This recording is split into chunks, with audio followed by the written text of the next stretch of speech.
And Anne. At breakfast from 6 a.m, you'll always be caught up with everything you need to know, the latest headlines, opinions and debates. We'll bring you the good news and the bad, but most of all, we're here for you. Remember, send in your views and let us know what you would like us to talk about. That's because we're your news channel. And every morning at 6 a.m, it's breakfast on GB News. I'm Dan Wootton. Join me Monday to Thursday from 9 to 11 for the feistiest and most fun news debate on TV, where free speech reigns. I'll bring you a sharp take on the day's biggest stories, bombshell newsmaker interviews, and A-list guests. And I guarantee you, no spin, no bias, no censorship, and no reason to go to bed. That's Dan Wootton tonight, Monday to Thursdays from 9 on GB News.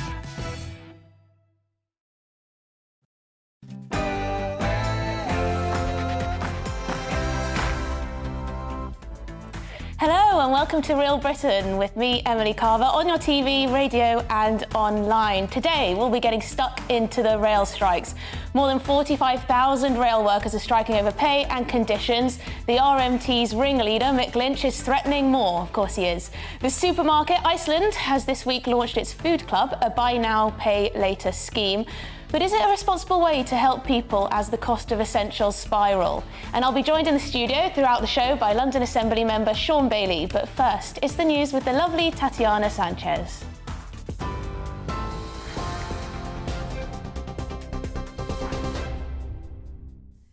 Thanks very much, Emily. Good afternoon. It is 2 o'clock. I'm Tatiana Sanchez in the GB newsroom.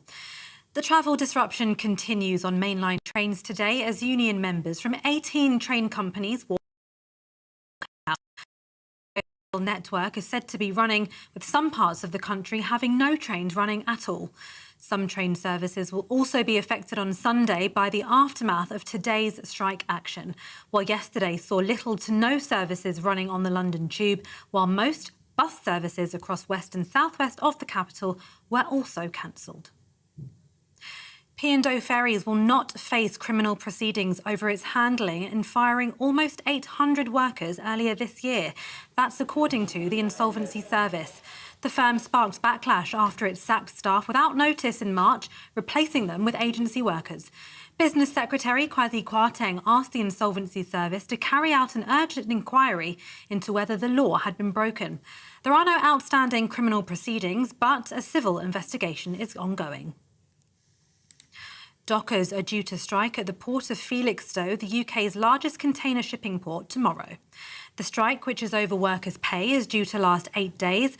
The Felixstowe Dock and Railway Company had offered workers a £500 lump sum on top of a 7% pay rise, but around 1,900 members of the Unite Union have rejected this offer. The RPI is running now at 12.3%. If you accept 7%, then your standard of living goes down by 5.3%. And as for the £500, it's an insult because if you do your maths and you take away the national insurance increase that the government have foisted upon us and also the income tax, you end up roughly with just over £300. Former Levelling Up Minister Michael Gove has endorsed Rishi Sunak to be the next Tory leader. Writing in The Times, he accused Foreign Secretary Liz Truss of taking a holiday from reality over her plans to cut tax to ease the rising cost of living. The former Cabinet Minister also said he won't be returning to frontline politics. Meanwhile, the two candidates vying to be Prime Minister have outlined their plans for policing. Speaking at the GB News hustings in Manchester last night, Rishi Sunak called for the Justice Secretary to be put in charge of parole boards to prevent political correctness from affecting sentencing decisions. He also gave his support for stop and search powers to tackle knife crime. Meanwhile, Liz Truss said officers should be more focused on tackling crime on the streets rather than on social media. We do need to make sure our police are policing the streets rather than policing Twitter, and focusing on the right crimes the public are concerned about. See, what I would do is have league tables that compare police forces and how they are performing so they can really be held to account by the public. Stop and search is the thing that we know makes an enormous difference It's actually the powers that we are trialling in other areas in the country that allow the police to stop and search previously convicted knife criminals. A 23-year-old man has been charged with the abduction and sexual assault of a 6-year-old girl in Greater Manchester. Lewis Jones has been charged with 2 accounts of sexual assault and 1 account of abduction. He's been remanded in custody and will appear at Manchester and Salford Magistrates Court later today. The victim has since been safely reunited with her family. Weeks of drought in Europe have led to extremely low water levels in rivers and lakes, but it's also unveiled treasures that have remained hidden for years. In Spain, water levels have now reached so low that it's revealed a prehistoric stone circle dubbed the Spanish Stonehenge. It's been hidden since the 1960s as the area was turned into a reservoir.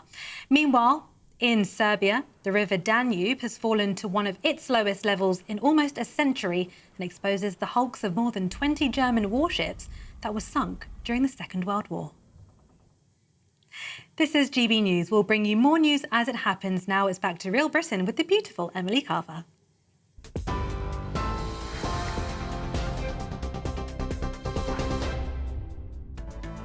Welcome back to Real Britain with me, Emily Carver. Here's what's coming up on the show. So, tens of thousands of rail workers are on strike again today in the long-running dispute over pay, jobs and conditions. We'll be looking at if we are any closer to a resolution or whether we should expect to see more and more strikes. Tony Blair's think tank has asked government to consider mandatory mask wearing on public transport and most indoor public venues. This is to reduce pressure on the NHS. Here we go again. Would you welcome this? Are you still worried about COVID even? And the supermarket Iceland has introduced an interest-free loan scheme to help shoppers stock up on everyday items during the cost of living crisis. But it's a buy now, pay later scheme. Will it really help people during this cost of living crisis? That's what we're talking about for the next hour. I'd love to know your thoughts on the rail workers striking. Do you support their action? Have you been caught up in the disruption? Tweet me at GBNews, or you can email me on gbviews@gbnews.uk. Remember, you can watch us online too on YouTube. And don't forget Facebook. You'll find lots of brilliant content on the GB News page, and we welcome your comments and contributions. So thank you very much for tuning in.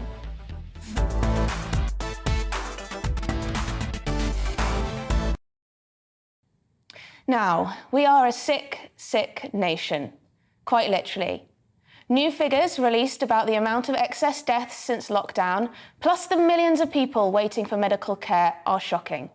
But what's more shocking are the devastating stories of the human beings behind the numbers. Grandmothers, grandfathers, young children, all let down by the NHS.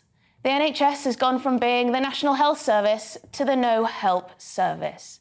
Take the case of one 87-year-old man with cancer, 7 broken ribs and 2 pelvic fractures.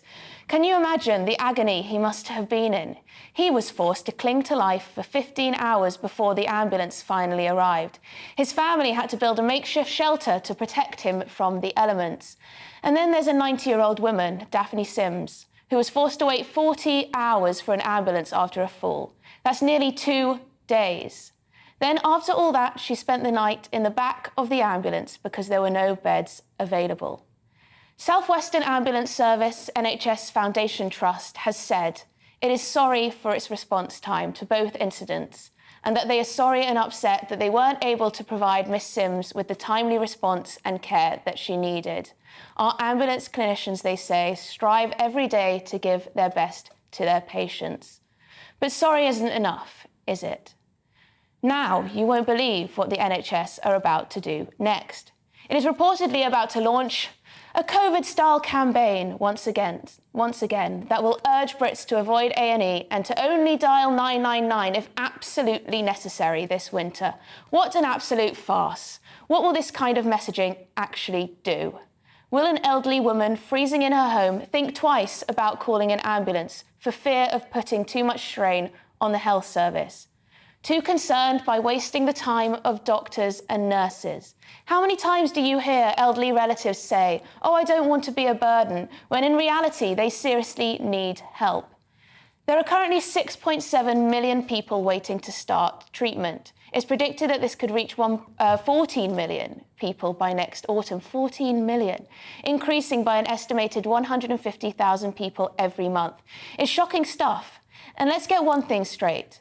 At the time that more people than ever before are waiting for hospital treatment, our NHS is reportedly planning to put out a message to tell people to avoid hospital unless it is absolutely necessary.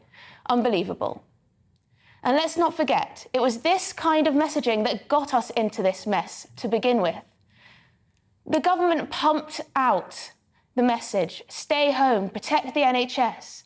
Many people are reluctant to seek medical help at the best of times, for goodness sake, and this put people off. So now they're more seriously ill, requiring more drastic care, which they can't get access to unless they spend the kids' inheritance and go private, where remarkably, their usual NHS doctor will probably be waiting for them with open arms. Unlike the NHS, I'd like to try to actually diagnose the root cause of this issue, lockdown. It's likely that lockdown is one of the reasons for the excess deaths we're seeing now. Missed and delayed diagnoses early in the pandemic are undoubtedly a cause, if not the primary cause. Those missing out on diabetes checks, those missing out on cancer checks, delayed treatment for heart disease, the list goes on. And it's our nation's children too, our nation's future.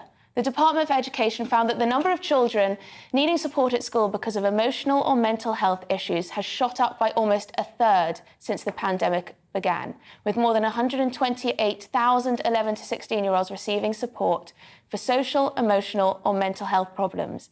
Then we've got the rapid rise in drink and drug addiction. The British Liver Trust reported a 500% rise in calls to its helpline during the first lockdown. Many of those callers could now be dead, they could be seriously ill, or in an ever-worsening spiral of addiction. In Scotland, alcohol-related deaths rose by 17% in 2020 due to increases in both solitary drinking and drinking at home during the lockdowns. This is precisely the time when we need the National Health Service to be urging people to come forward and seek help, not be actively encouraging people to swerve its services. Help us help you is reportedly the slogan they'll recycle to advise people to only come to A&E when absolutely necessary. This all sticks in the craw somewhat when one thinks about the amount of money they're spending on new woke initiatives at the very same time. This was spread across the Daily Mail this morning. Millions of pounds going on this waste of money. All this help us help you nonsense makes the NHS sound like a charity case. In reality, it's just a basket case.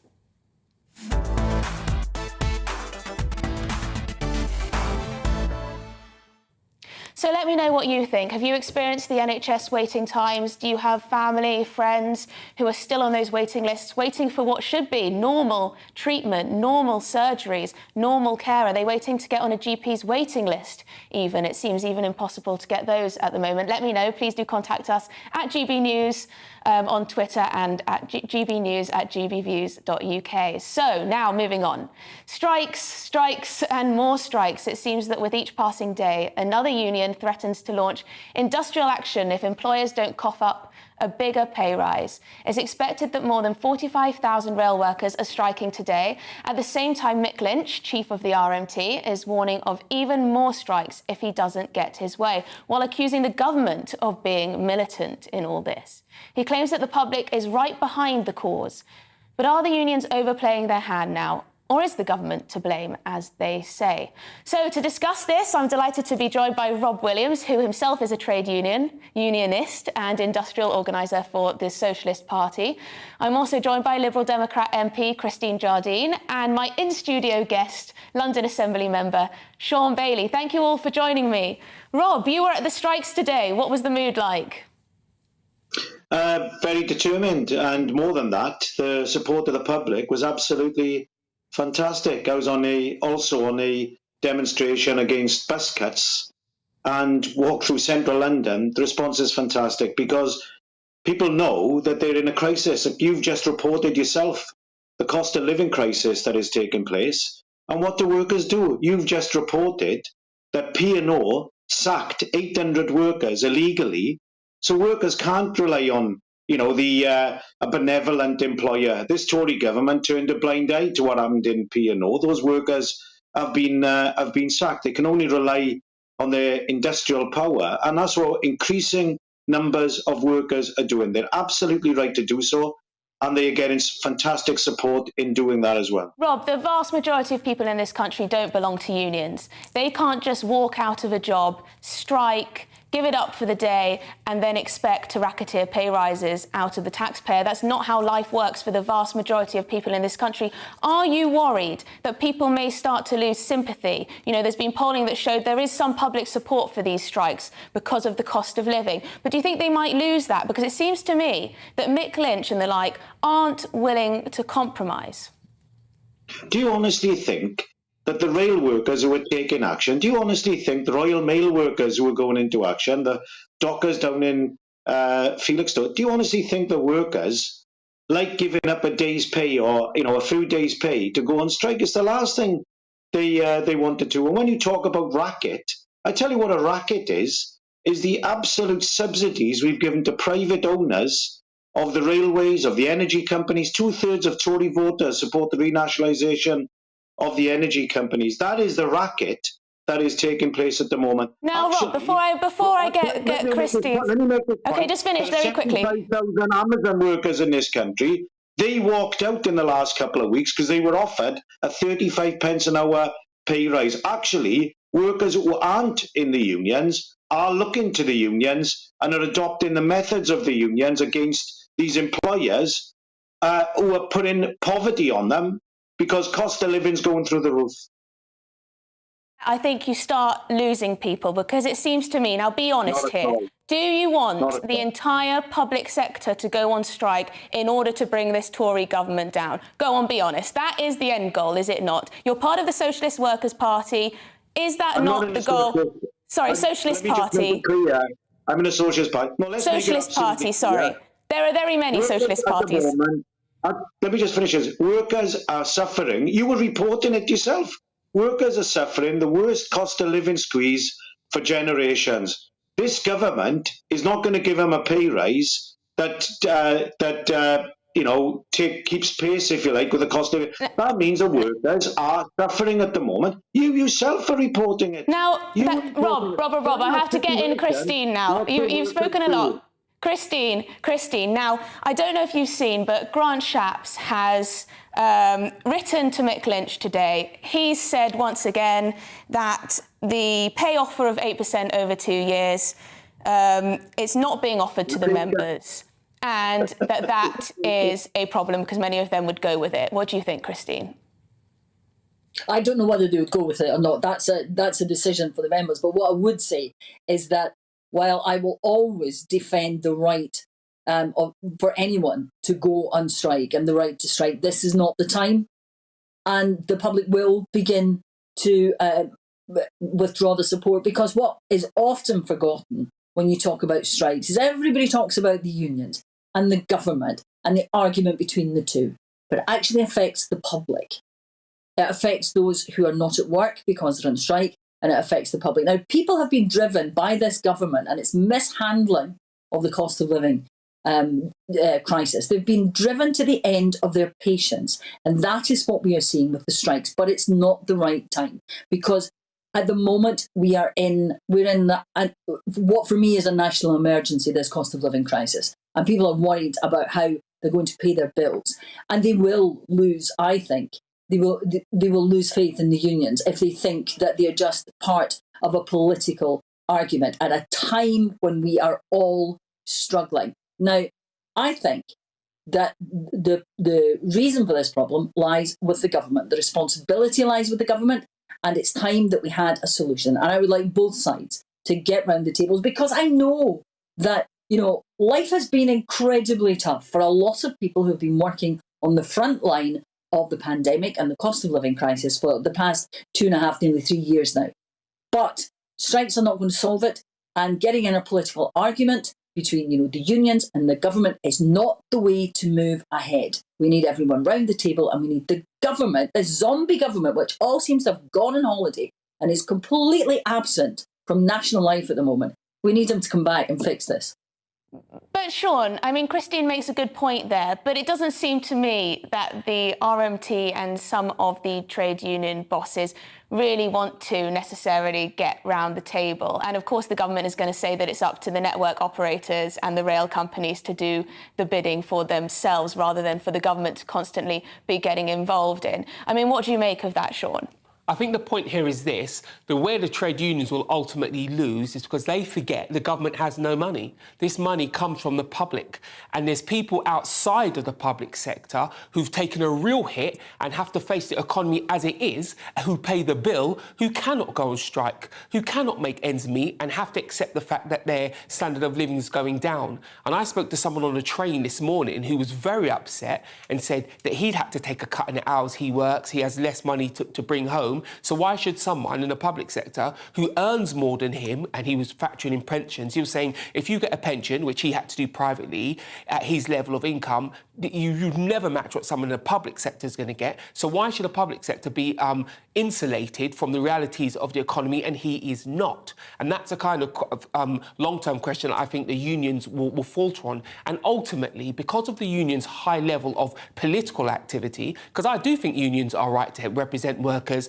make sure it's safe to work and all the rest of that, but because of their high level of pure political activity, nobody believes that this isn't about taking the government down. Nobody believes that this isn't about being militant, because you've seen a distinct lack of reality, and also they do not want to compromise. So ultimately, I think they'll lose the argument. Rob, as the trade unionist in the room, I'll give you the final word because we're going to have to move on, sadly. It's been very interesting to hear all of your input, but isn't that the point? You know, ordinary people aren't able to get to work during these strikes, and people lose sympathy, particularly as there seems to be no acknowledgement of the fact that the railways do need to change. Look at the revenue. It's massively down. People's working habits have changed. Therefore, the railways don't have the money that they need in order to be able to stump up massive pay rises that you're asking for. If they want higher pay, they're going to have to accept changes to working practices. You know, I was in an Uber today because I had to, because of the rail strikes.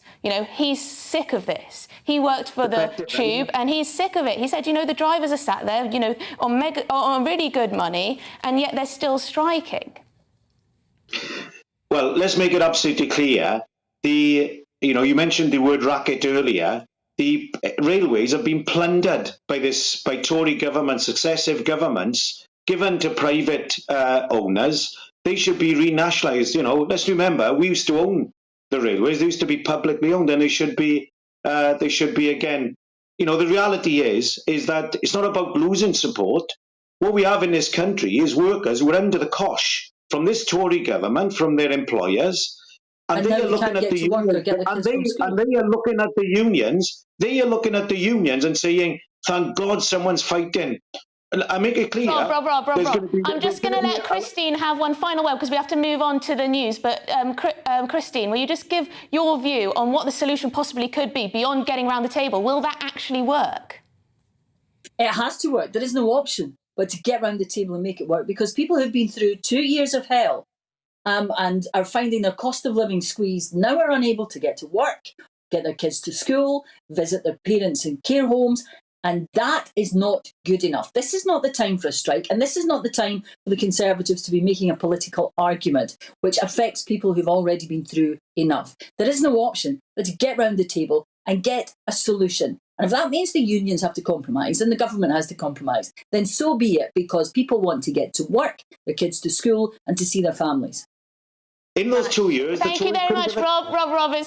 We have to finish there. Many thanks to Rob Williams, trade unionist, industrial organiser for the Socialist Party, Liberal Democrat MP Christine Jardine, and London Assembly member Sean Bailey, who's my presenter's friend today.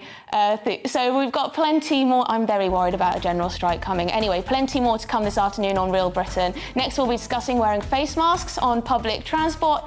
Tony Blair's back again with his Institute for Global Change, urging the government to reconsider face mask mandates to reduce pressure on the NHS, apparently. But first, let's have a look at the weather. Looking ahead to this evening's weather, and the UK is looking largely dry in the south as showers fade, but further rain in the north. Let's take a look at the details. Any daytime showers across the southwest will quickly fade away this evening, leaving a dry end to the day with plenty of clear spells. It will be breezy though, especially along the coast. Showers also fading across the southeast, leaving a fine end to the day with plenty of late evening sunshine across the region. The showers though may well continue across Wales, with a band of heavier rain reaching the north of the country throughout the evening. This band of rain will also start spreading into the far north of the Midlands, with some gusty wind associated with it. Further south, it should be a largely dry end to the day. After a wet afternoon, northern parts of northern England will turn drier this evening, but across the south, the rain band will still be around with some heavy bursts of rain possible. Showers also across Scotland will tend to become confined to northern and western parts during the evening. Some of the showers will be heavy in places and accompanied by some gusty winds. A few showers may also continue across northern and western parts of Northern Ireland, but for most, it will be dry this evening with some late spells of sunshine. The rain band will sink a little further south overnight, with a few showers elsewhere, especially in the northwest. And that is how the weather is shaping up.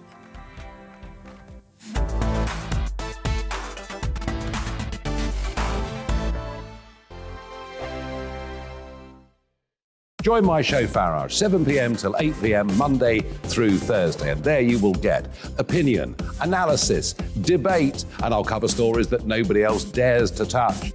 You've been cancelled. Join the club. Oh my goodness me. And then for the last 15 minutes, talking pints. Over a drink, we have a civilised conversation with someone. We very often disagree, but we do it in a grown-up way. Come and join me on Farage.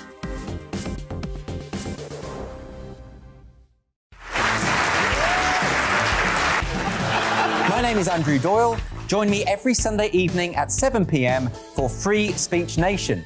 This is a show where we address current affairs and news stories of the week with the help of two wonderful comedian panellists. I brought in comics because I want to give it a lighter edge, and also they work for less.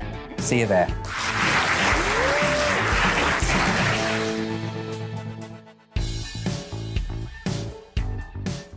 Hi there, it's Stephen and Anne.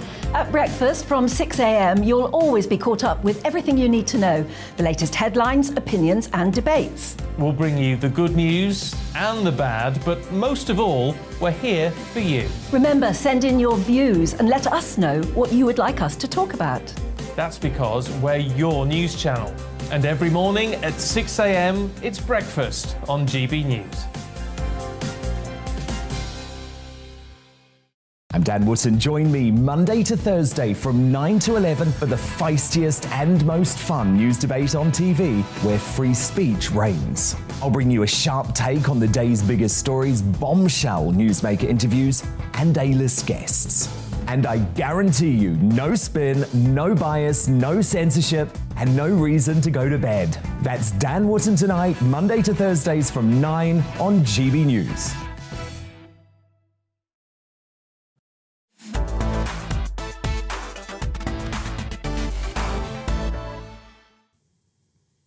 You may have hoped you'd seen the back of him, but Tony Blair has been back in the news again this week, continuing what some have called his COVID grift.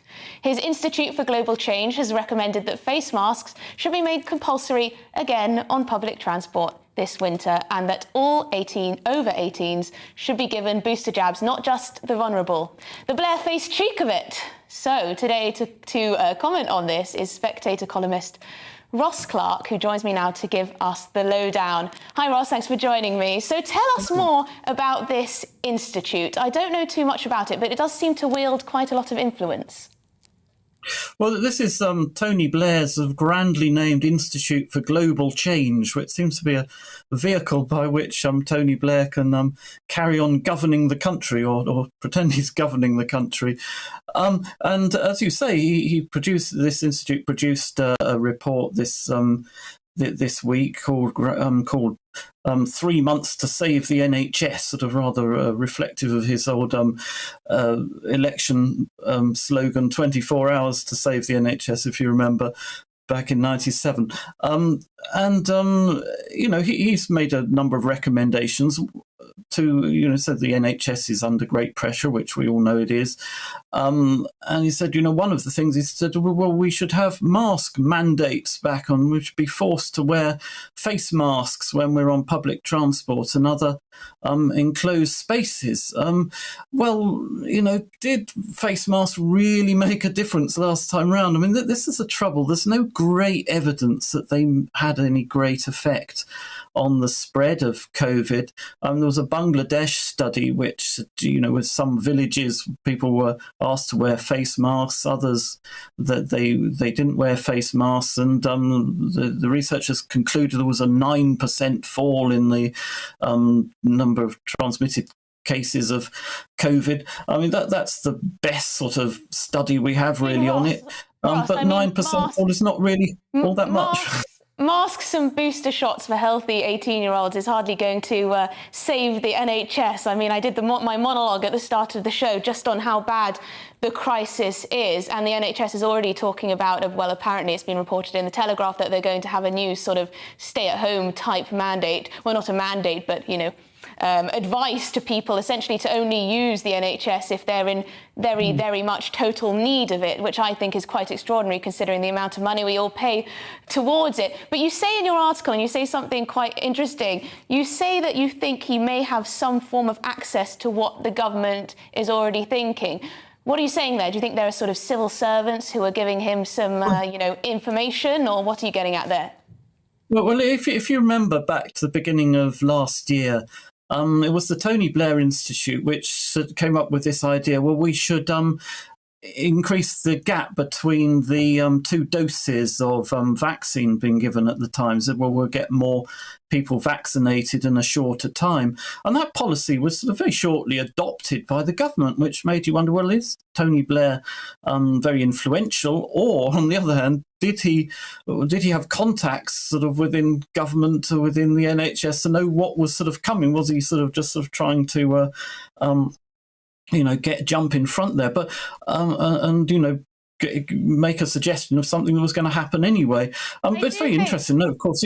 It's very interesting to note at the moment that his former chief policy wonk, Matthew Taylor, is now head of the NHS Confederation. So we've got this sort of Blairite New Labour connection running the NHS at the moment, and I suspect those two people do speak to each other. It does sometimes feel like the Blairites are still running the country in some respect. But I would just say, can I just ask, because I know you've written a very recent column on this, and people can read it. It's very short, but it's very to the point and very interesting. But do you think that Tony Blair, he's got lots of blood on his hands, or at least people accuse him of having blood on his hands following Iraq and things. Do you think this sort of saved the NHS as a way of him attempting to redeem himself? Well, I mean, Tony Blair became Prime Minister at a remarkably young age. He was only 43, and he left office 10 years later. He was still very young. And when you're sort of 53-year-old, you've been Prime Minister, well, you've got to find some kind of purpose in life. And he went out trying to reinvent himself as a rather unlikely Middle East peace envoy. He was advising the Kazakhstan government for a number of years, and I don't think that worked out very well. But, I mean, he's now sort of, I think, his Institute for Global Change is a sort of like alternative government he's sort of setting himself up as. It's a sort of way of continuing. He just can't resist interfering in. I hear that global change, and I just roll my eyes. I don't really want one man to decide what the future of our globe should be, let alone Tony Blair. Anyway, thank you. We're going to have to end there. Thank you so much, Ross. That was Ross Clark, Spectator columnist. Thank you very much for your time with us. So you're with GB News on TV and DAB radio and online, of course. Before 3 p.m, we'll be discussing Iceland's, the supermarket's, new Buy Now, Pay Later scheme designed to help customers through the cost of living crisis. Now it's time for a check on the news headlines with Tatiana Sanchez.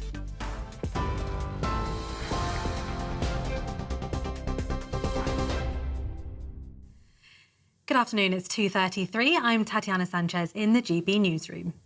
The travel disruption continues on mainline trains today as union members from 18 train companies walk out. Only 20% of the UK rail network is said to be running, with some parts of the country having no trains running at all.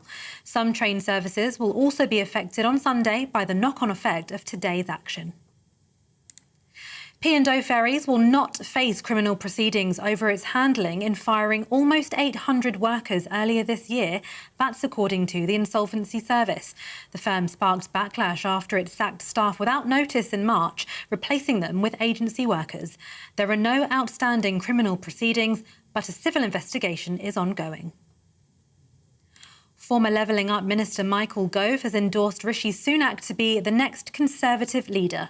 Writing in The Times, he accused Foreign Secretary Liz Truss of taking a holiday from reality over her plans to cut tax to ease the rising cost of living. The former Cabinet Minister also said he won't be returning to frontline politics.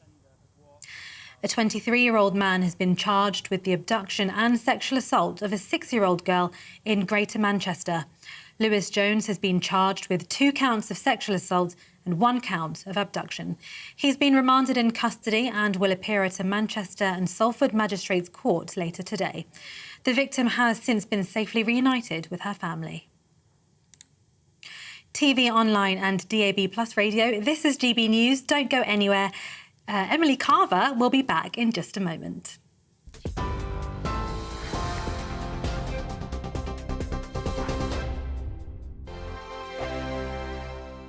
Join my show Farage, 7 p.m. till 8 p.m. Monday through Thursday, and there you will get opinion, analysis, debate, and I'll cover stories that nobody else dares to touch.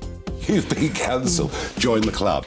Oh my goodness me! And then for the last 15 minutes, talking pints.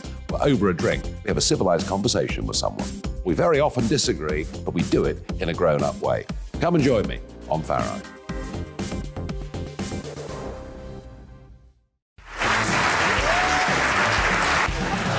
My name is Andrew Doyle. Join me every Sunday evening at 7 p.m. for Free Speech Nation.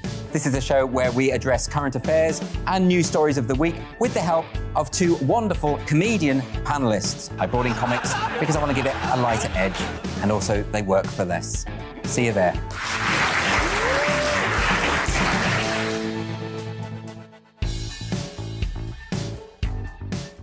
Hi there, it's Stephen and Anne. At breakfast from 6 a.m, you'll always be caught up with everything you need to know, the latest headlines, opinions and debates. We'll bring you the good news and the bad, but most of all, we're here for you. Remember, send in your views and let us know what you would like us to talk about.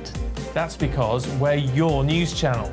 And every morning at 6 a.m, it's breakfast on GB News.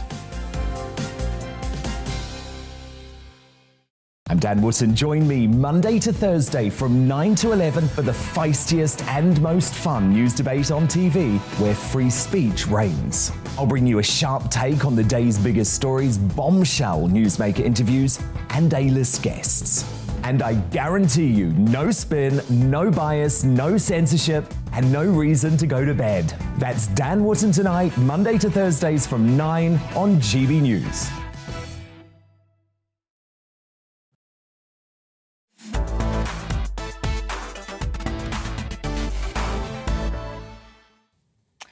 Welcome back. You're watching Real Britain with me, Emily Carver, sitting in for Darren Grimes, of course. Now, fears of an escalation of the fighting in Ukraine continue to grow as the Ukraine war grinds on. Colonel Richard Kemp warns in The Telegraph that Ukraine is about to enter its, in quotes, time of maximum vulnerability, meaning the winter. The cooler months will no doubt bring hardship across Europe as people struggle to cope with rising energy costs made worse by the conflict. Will European leaders be forced to reconsider their commitment to Ukraine and the sanctions they've imposed on the Russian regime? Well, I'm delighted to say Colonel Richard Kemp joins me now to elaborate on his comments. Now, I read your articles in The Telegraph, and you were warning not only of nuclear disaster, but also of the fact that European leaders, including whoever becomes our next Prime Minister, may well have to prioritise energy needs over helping Ukraine. Would you just expand on what you think might happen? Yeah, first of all, on the nuclear side, I think I'm not talking about nuclear war. I don't think that's a big likelihood at all, despite Putin's threats. But I do think there is seemingly increased danger from attacks against nuclear power plants, which could have huge effect. For example, the largest power plant in Europe has been shelled a few times in recent weeks. and even a number of times going back to March, and it wouldn't take much, I don't think, to, for example, shut down the water cooling system and cause a catastrophe there, which could be worse than Chernobyl. And it could, the fallout from that could spread to Germany. It could contaminate the Black Sea. We could have an entire environmental and humanitarian disaster as a result of it. It's not clear which side's doing it. Russians are in control of the power station. The Ukrainians say they're shelling themselves. The Russians say they're shelling the Ukrainians. But it appears that there's been some agreement recently that there may be, and this agreement's been made before and not come to anything, there may be a UN inspection of the plant, which would probably calm things down slightly if that occurred. But I think it's a real concern for all of us at the moment. And in terms of Ukraine's deadliest period, what I'm talking about there really is the Ukrainians are prepared for winter. Ukrainian soldiers are prepared to fight in winter, as the Russians are. But the biggest danger is not on the battlefield, where I think we're likely to see the conflict probably literally and in terms of cold, frozen, and also in terms of action.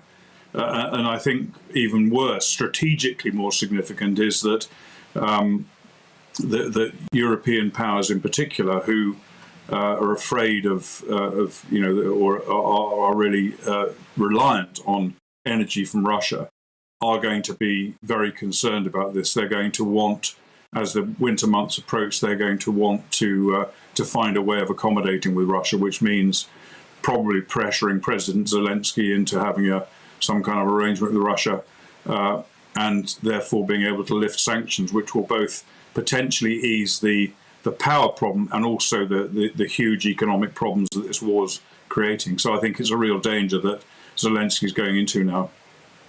Yes, because Europe obviously is directly reliant, or has been directly reliant on Russia for most of its gas. We are indirectly reliant. Do you think when it comes down to it, with the media headlines, the pressure on politicians over the cost of living crisis, over those energy spikes, that we may start to think, actually, are these sanctions that we're imposing on Russia, while they may be moral, are they actually, cutting our nose off to spite our face?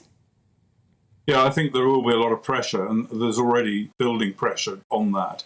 And as the media begin to lose interest in the war, when the winter conditions mean that it's probably not going to be very interesting what's going on there, there's going to be a sort of static situation to an extent, probably from around November, December time. The media attention will focus just as much as it is now, more so on the cost of living crisis and the economic crisis, and that will obviously focus politicians' minds. We've already seen a lot of it. And it's not just Europe. I think, the most important country here is the United States of America. President Biden's already mentioned Ukraine making concessions to Russia. He explicitly said he won't encourage or put pressure on it. But just raising it when it hasn't been raised for a long time shows what's in his mind. And I think it'll be in the mind of many world leaders. And as we come in November to the G20 summit, Putin will no doubt make some kind of offer there and, say he's a man of peace and so on. And Western countries will be tempted, I think, to reach out for that and to try and end the war, but not end the war on terms that are favourable to Ukraine. They'll be ending the war on terms that are favourable to Russia. And Ross, I mean, you said Biden has raised the annexation of Ukraine, or some loss of land, and why would he mention that if it weren't on the cards potentially? But he was talking about that at the start of this conflict, was he not? He raised that as potentially there would be concessions. And now with Boris Johnson gone, who was arguably the biggest advocate for Ukraine in Europe, do you think that his departure means that there may well be a vacuum, or not a vacuum, but a lack of support ongoing? Well, I think first of all on that, I believe that if Liz Truss ends up as leader, or indeed Rishi Sunak does, I suspect we may see a period of turbulence or inaction as the transition takes place. But I think both of them are quite likely to be fervent supporters of Ukraine. Maybe not on the scale of Johnson. He's actually led the world in many ways in supporting Ukraine. But I don't think from either of them we would see any reduction, except as is caused by what I've described earlier, the sort of onset of winter and the problems that we and the rest of Europe will experience. And as far as Biden is concerned, he has consistently, he's got huge economic problems in America, some of which are caused by Russia, but he blames it all on Russia. Obviously, it's better to blame it on Russia than on his own policies. And therefore, he is under immense pressure. The major concern of American voters, and it's not just American voters, it's British voters as well, is how much a tank of gas costs. And he's got his midterm elections coming up in November. And I think he will be wanting to bring some good news to the American people before that happens. Yes, I think it's a scandal, and it's something that you allude to in one of your articles. It's a scandal that we allowed ourselves to be so dependent and so energy insecure for so long, arguably because of the obsession with net zero. But that's for another time. Thank you. That was Colonel Richard Kemp. Thank you very much for your time. I hope we'll speak again. Sean, what do you make of that? Do you think Brits will get sick of these sanctions in a way if they're seen to be costing us? I'd say no, because the sanctions seem very, very far away. If you're sat in Manchester trying to make ends meet, you don't think, oh, the sanctions are what's made life tough. You have a different approach. I think what the Colonel really illustrated is the two approaches here. One's a very short-termist approach. Yes, I can get some money back. Yes, we can make gas more regular across Europe. And I think that's mostly a concern for the Germans. The Germans are in a very tough position. They are exposed to Russia in a very serious way, hence pipeline number one, and they were planning number two. They're exposed to them. They are the group of Europeans who are most likely to lead the push to compromise. But in the long-term view, if we give in to Putin now, then you will really see a change in the world order. This will make China feel emboldened about their view of Taiwan. It will make the Russians think, well, we've beat them this time, we can beat them again. And actually, I think the biggest thing here is a war of attrition. We in the beginning spoke about Russia's inability to fight the war. Actually, what Russia was doing, in my opinion, was relying on their greatest traditional tactic, which is attrition. The Russian people, the Russian armed forces, the Russian political world is tough. It will just hang tough. And I think this long period is where the general used the term maximum vulnerability, the winter period where the attention goes elsewhere, where Russia can just sit still and the Ukraine can't. That's where the real risk is. Exactly, and I do fear more broadly that, Putin is aligning himself with some of the most despotic and arguably evil regimes in the world, North Korea, Iran, etc., etc. Thank you, Sean. Very interesting.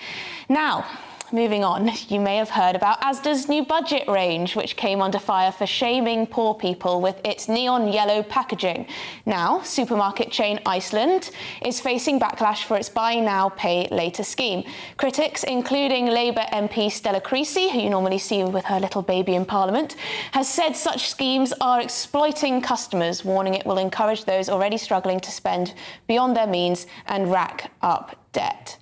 This is what Richard Walker, Managing Director of Iceland, said about the Buy Now, Pay Later scheme. Iceland plays its part in easing the cost of living crisis through launching the Iceland Food Club with Fair For You CIC. This is about giving people choice and helping families avoid going hungry compassionately and respectfully. So, are Iceland going above and beyond here? Should more businesses follow their lead? Or is it, as Stella Creasy said, a little bit exploitative? To break this down for us, I'm joined by my colleague at the Institute of Economic Affairs, the Head of Regulatory Affairs, Victoria Hewson. Hi, Victoria. Hi, Emily. Does Stella Creasy have a point? Is it a little bit exploitative? If you're giving people free money, well, it seems free at the time and then you have to pay it back later. I'm afraid, dare I say, rather typically of Ms. Creasy, this is a sort of knee-jerk response, and it's actually rather regressive and patronising because it's sort of assumes that poorer people, people on low incomes, are incapable of making sensible, responsible decisions about their own finances.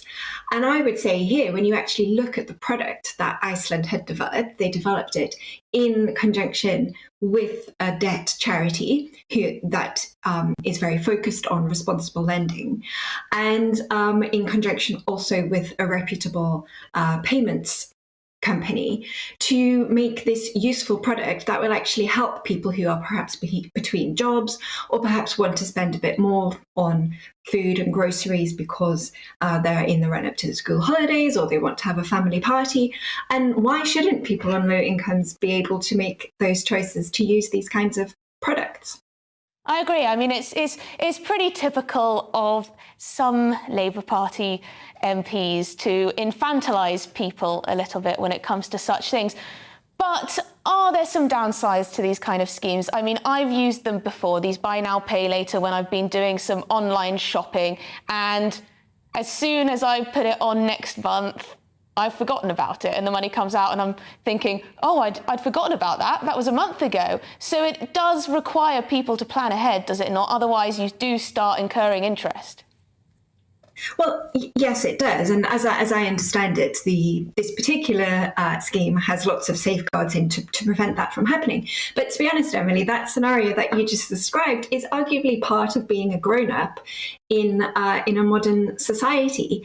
And we should not assume that people on low incomes, perhaps people who are between jobs or for whatever reason, are incapable of thinking one step ahead in their financial planning and being able to use an interest-free credit scheme.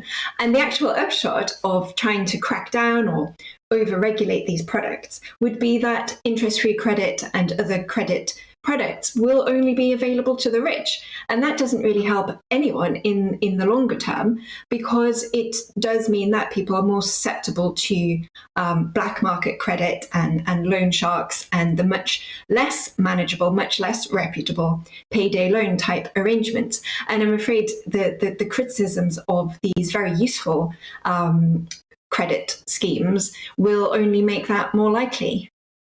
Yes, people don't think of the unintended consequences. If people can't get credit, then they're going to look elsewhere and find it in perhaps more sinister places that are less secure. But just quickly, very quickly, before we have to move on, unfortunately, you talked about over-regulation.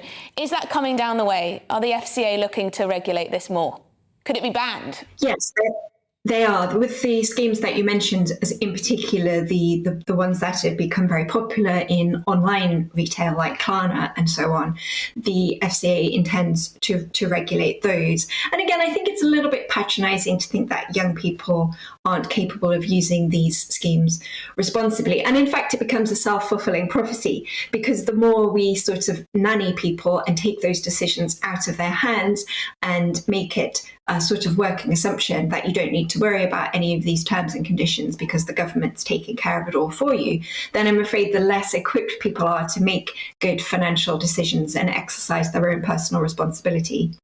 Make a very compelling case, Victoria. Thank you so much. That was Victoria Hewson, Head of Regulatory Affairs at the IEA. Sean, very quickly, do you think this is a good move? Do you think this is putting power into the hands of consumers? It's funny, listen to Victoria speak, you realise you've got to get beneath the headlines. Yeah. Because initially I thought, is this Iceland just trying to get people to spend more money? But because they set it up properly, and because I really like the notion that poor people can look after their own affairs, and let's be clear, the poorer you are, normally the better your budgeting skills are. Well, you have to be. Because you have to be. I actually think it's something that could be used. But all we have to do as a government is look at it, monitor it. We don't have to keep regulating, because what that does is elevate the cost, and it then takes it away from poor people to have it as an option. The only thing I would say is that Iceland, of course, is supposed to be a budget supermarket. If people are having to put, you know, their weekly shop on this type of credit system, on this buy now, pay back later, it is very worrying about the state of our cost of living crisis, isn't it? It goes to the deeper issue.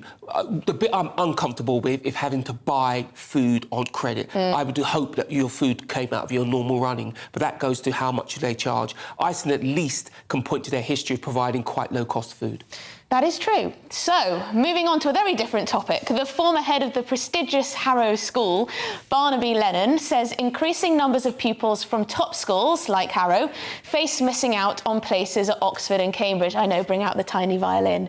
But this is as the UK's two most prestigious universities seek to admit more students from disadvantaged backgrounds, as well as more overseas students who pay more than their British counterparts.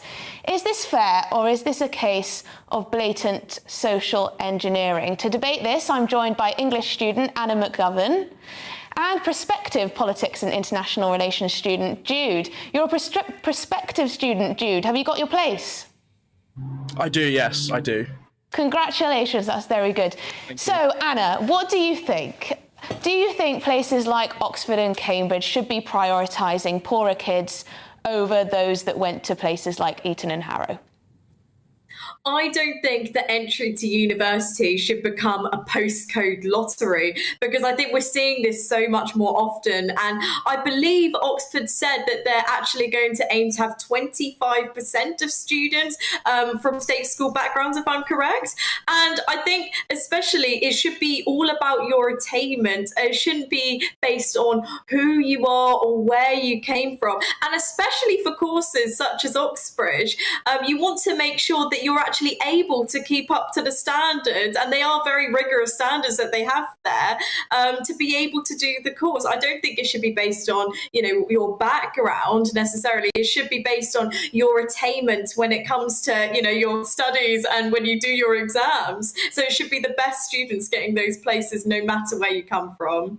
Jude, don't you think this is potentially setting up people to fail? If you have to link your upbringing to whether you get into university or not, does that mean that then with the job market we do the same? So we prioritise those from disadvantaged backgrounds in the job market, and then at the next thing. Surely if schools are failing, or if families are failing to prepare kids for university or the best places, surely that's just how it goes. It has to be a meritocracy. Well, it already is linked to where you come from and which school you go to. Around 6% of people in this country, 6% of students, are privately educated, whereas 30% of students that go to Oxford universities are from privately educated backgrounds. There's a huge discrepancy here. And with Oxford students earning around 40% more than non-Oxford students when they graduate, this cycle of people going to private schools versus state schools doing better and having a higher chance of getting into Oxbridge is just going to keep carrying on. I want this to be a meritocracy. When we've got 6% of people in this country represented as 30% in Oxbridge, there's a clear discrepancy there that has to be fixed in some way.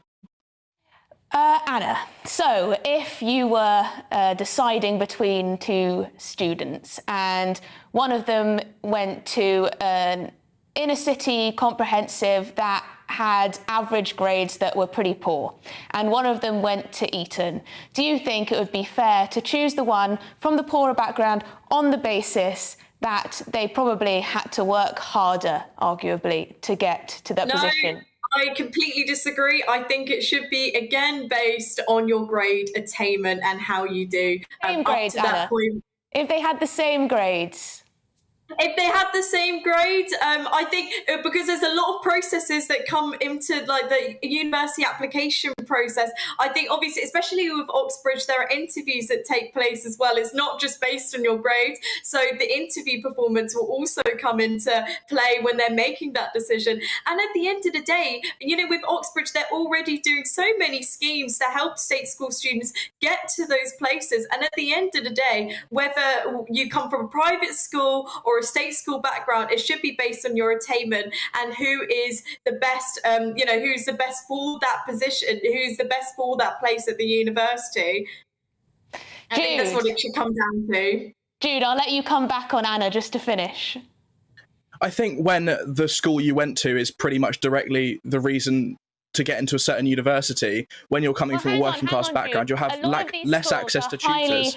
A lot of these schools are highly selective, i.e. to even get into some private schools, you have to have, you have to have passed a lot of tests.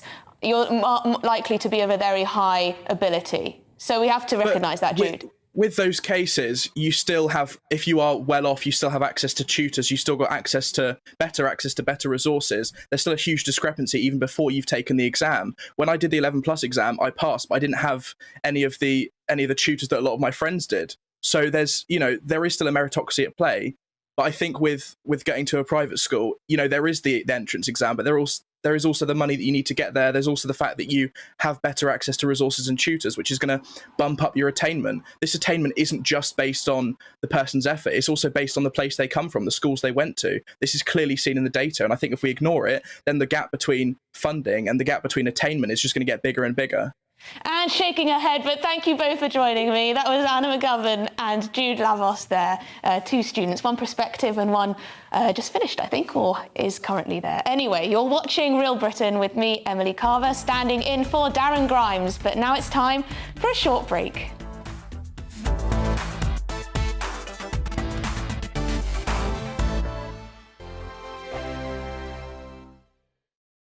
Join my show Farage, 7 p.m. till 8 p.m. Monday through Thursday. And there you will get opinion, analysis, debate, and I'll cover stories that nobody else dares to touch. You've been cancelled. Join the club. Oh my goodness me. And then for the last 15 minutes, talking pints. We're over a drink. We have a civilised conversation with someone. We very often disagree, but we do it in a grown-up way. Come and join me on Farage.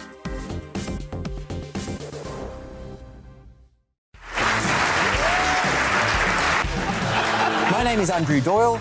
Join me every Sunday evening at 7 p.m. for Free Speech Nation. This is a show where we address current affairs and news stories of the week with the help of two wonderful comedian panellists. I brought in comics because I want to give it a lighter edge, and also they work for less. See you there.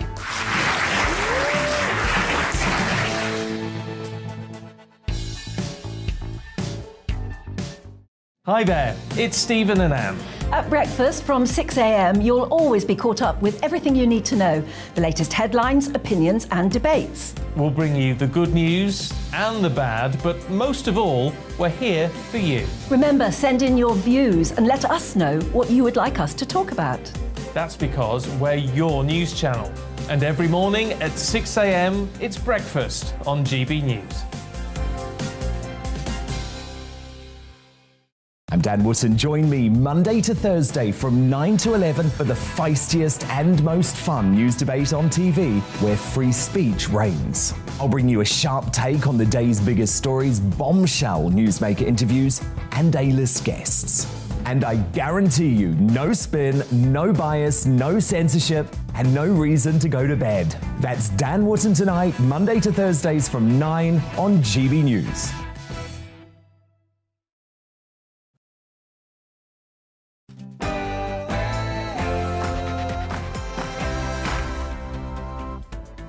Hello and welcome back. Thank you for joining me this afternoon. This is Real Britain with me, Emily Carver, filling in for Darren Grimes on TV, radio and online. This hour, we'll be looking at London Mayor Sadiq Khan's excuses for rising crime in the capital. He said the cost of living crisis, the heat wave, school holidays, longer days. And with Grant Shapps threatening a crackdown on irresponsible cycling, do you think it's time cyclists were made to have registration plates and insurance like motorists?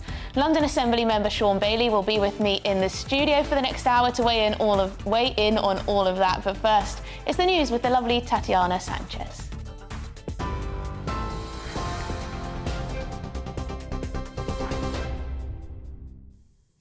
Thanks, Emily. Good afternoon. It is 1 minute past 3. I'm Tatiana Sanchez in the GB newsroom. The travel disruption continues on mainline trains today as union members from 18 train companies walk out. Only 20% of the UK rail network is said to be running, with some parts of the country having no trains running at all. Some train services will also be affected on Sunday by the aftermath of today's strike action. Well, yesterday saw little to no services running on the London Tube, while most buses across west and southwest of the capital were also cancelled. P&O Ferries will not face criminal proceedings over its handling in firing almost 800 workers earlier this year, according to the Insolvency Service. The firm sparked backlash after it sacked staff without notice in March, replacing them with agency workers. Business Secretary Kwasi Kwarteng asked the Insolvency Service to carry out an urgent inquiry into whether the law had been broken. There are no outstanding criminal proceedings, but a civil investigation is ongoing. Dockers are due to strike at the port of Felixstowe, the UK's largest container shipping port, tomorrow. The strike, which is over workers' pay, is due to last 8 days. The Felixstowe Dock and Railway Company had offered workers a £500 lump sum on top of a 7% pay rise, but around 1,900 members of the Unite Union have rejected this offer. The RPI is running now at 12.3%. If you accept 7%, then your standard of living goes down by 5.3%. And as for the £500, it's an insult, because if you do your maths and you take away the national insurance increase that the government have foisted upon us and also the income tax, you end up roughly with just over £300.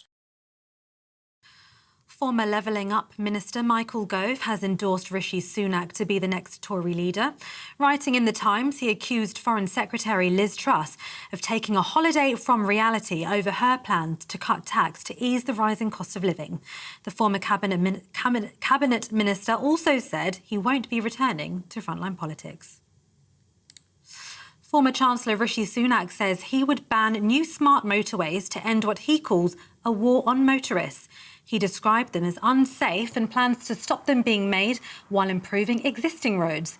Sunak's also pledged to prevent rogue parking fines and review low-traffic neighbourhoods over concerns they've led to difficulties for emergency vehicles. A 23-year-old man has been charged with the abduction and sexual assault of a 6-year-old girl in Greater Manchester. Lewis Jones has been charged with 2 counts of sexual assault and 1 count of abduction. He's been remanded in custody and will appear at Manchester and Salford Magistrates Court later today. The victim has since been safely reunited with her family. Nurses are to wear new smart glasses to maximise time spent with patients on home visits as part of a new trial. The augmented reality-style goggles will transcribe appointments directly to electronic records to reduce time spent on administration and allow more time for clinical tasks. They'll be trialled at the Northern Lincolnshire and Goole NHS Foundation Trust from next week.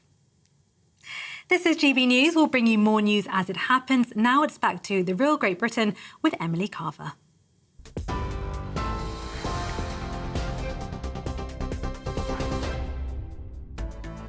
Hello, I was just laughing with Sean Bailey, my presenter's friend, at that last story there, the goggles. Maybe that will fix the NHS's woes. Anyway, welcome back to Real Britain with me, I'm Darren Grimes, with me, Emily Carver, filling in for Darren Grimes. Here's what's coming up on the show this hour. The Mayor of London, Sadiq Khan, has warned violence could rise in the capital. I thought it already was, but he's saying due to the cost of living crisis. People accuse him of not doing enough to tackle violent crime in our capital city. So can we blame this rise in violent crime on the cost of living? And then Foreign Secretary Liz Truss, and of course leadership contender, has put a £30 billion package of tax cuts at the heart of her campaign to be the next Conservative leader. We'll look at whether this can actually work in practice or if it's just hopeful, wishful thinking. And cyclists have been in the headlines this week. There are calls for them to have number plates on their bikes so that they can be held accountable like motorists. But is this actually practical? Would it work? That's what we're talking about for the next hour. I'd love to know your thoughts on how we should reduce violent crime rates. Tweet me at GB News, or you can email me on gbviews@gbnews.uk. You can watch us online too and on YouTube. And don't forget Facebook, where you'll find lots of brilliant content on the GB News page. Thank you very much for watching.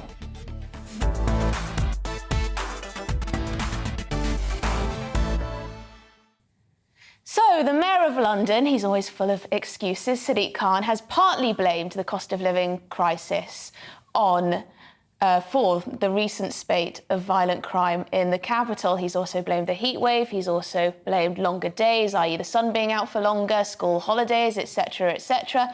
On Tuesday, London was rocked by the news that an 87-year-old man had been stabbed to death whilst riding a mobility scooter in Greenford. It's unbelievable. It was the latest of 58 homicides in London this year alone. So can we really blame the cost of living crisis for the rise in violent crime, or is Sadiq Khan once again shifting the blame away from his own failings. To discuss this, I'm joined by former head of Scotland Yard Royalty Protection Commander Di Davies and social policy analyst Rakib Ehsan, as well as former mayor electoral candidate Sean Bailey, who's been joining me in the studio all show. So, Di, how did you react when you heard Sadiq Khan blame the cost of living crisis for rising crime in the capital?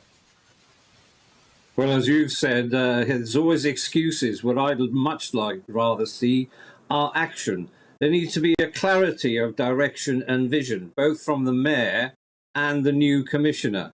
If you had a captain who's in charge of a ship and hit as many rocks under the auspices of Mr. Khan and the former commissioner, you would never put to sea.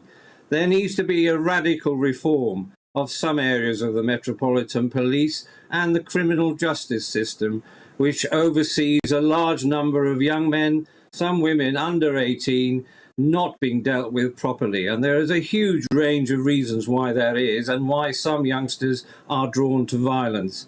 Clearly, gang-related violence is so-called gang-related. That's a complex area in itself. But there needs to be a radical review and a much stronger approach to tackling some of the violence that is in society. And I understand there's about 58 current violent gangs in London, out of a total possibly in the hundreds. But they're only part of the issue. And there has to be better intelligence with Jamaica and other Caribbean countries, because what can happen in Jamaica can have an effect here in London. I've worked in Jamaica for the Prime Minister and the Home Secretary in Jamaica. It is an amazing, complex characteristic, and I'm not blaming Jamaicans or anyone else. It's throughout the Caribbean, South America and other areas. A complex area, and I'm not sure our current police leaders and certainly the mayoral team, who, after all, 3.8 billion goes into London for policing. Somebody needs to get a grip of this situation, and frankly, on his record so far, Mr. Khan should follow Miss Dick and resign. Well, Rakib, you think actually that Sadiq Khan has a bit of a point. Do you think he should resign over this? Or, the cost of living crisis, of course, it may have an impact. Well, I'd make the point, Emily, that we have to look at it in a more granular way. It is entirely plausible that the cost of living crisis, the ongoing cost of living crisis, could lead to increased forms of crime. But you have to also look at the type of crime. Previously, when we had the 2008 global financial crisis, we did see increases in thefts and burglaries, for example. And recent survey data shows that public confidence in local police forces when it comes to addressing neighbourhood crime, thefts and burglaries, the public confidence is rather low. I would make the point that the mayor has a history of making many excuses when it comes to justifying problems which he clearly isn't able to deal with. I think that when it comes to looking at levels of crime, youth crime, many of the problems predate the cost of living crisis. Now, it's entirely possible that the cost of living crisis might exacerbate those problems. But when we're looking at problems surrounding family structure, Di Davies there also talked about how young people are being dealt with in the criminal justice system. How effective are our rehabilitation schemes? Is there a great deal of idealistic liberalism when it comes to looking at how realistic rehabilitation can be for particular young offenders? I think those are the things that we really have to tackle. But when it comes to the cost of living crisis, there was a survey conducted by YouGov back in May, which showed that 84% of the British public do think that cost of living the cost of living crisis has the potential to lead to increased levels of crime. So I think that there is a possibility that there is a relationship between the two. Yeah, I think it's probably highly likely that there is some kind of relationship, some correlation and also causation there. But what is so frustrating to me, Sean, is that this is not an issue that suddenly cropped up because of inflation, is it? Children often have been stabbing each other in our capital and in other major cities across the country, Birmingham, Manchester, etc. What is this all about? Should Sadiq Khan resign, as Di said, Sean? Look, it's much more complicated than just the cost of living. You have to look at the nature of the crime. For instance, if homicides go up, it's kind of harder to tie that to cost of living than it, say, would be shoplifting. You also need to look at the history of it as well. Crime has been steadily rising under Sadiq Khan for the last 6 years, with a downturn, of course, because of lockdown. That's a real thing. And, of course, if you look at Sadiq Khan's history, he has blamed teachers, parents, hot weather, all manner of things for rises in crime in London. The key thing is this: he needs to get a grip on crime. He's responsible for forcing crime down. He's never been able to do that under his tenure, and that's the problem. And when he gives these big sweeping statements, he excuses himself of any responsibility. The media then don't pursue him, so we don't get any change. London has some real problems, and I want to say to anybody watching as well, you might be sat in Leeds, Scunthorpe, Newcastle, Newquay and think this is a London problem. You'd be wrong. Crime in London has become so bad, we now export it around the country through county lines. So therefore, we all have a stake in forcing the mayor to step up and take responsibility. Some 3.8 billion is spent on policing in London. He has MOPAC, which is Mayor's Office for Policing and Crime, and they are very ineffectual. They can't even tell you where they've spent all of the money. So all of these issues put together is how crime has grown in London. And of course, there's a deeper underlying social things. I think family breakup is a huge part of crime. We do need to do something about our gang relationships, but most importantly for me, we need to do something about how our young people interact. We keep talking about knife crime as if it belongs to young people. It does not. It's basically people below 40, not below 18. But there's something about the disrespect within youth culture that's leading to lots of violence on the streets. Di, from a policing perspective, you have huge amounts of experience. What can the police actually do? Well, it's a question of leadership, and leadership is so important in any force, whether it's London or anywhere else.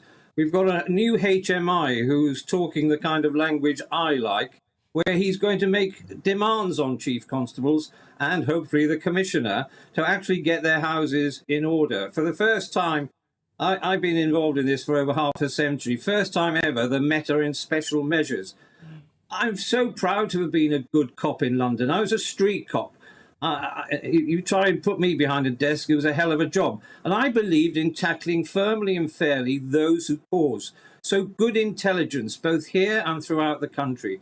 I'd also say we have 43 police forces in this country. It's far too many.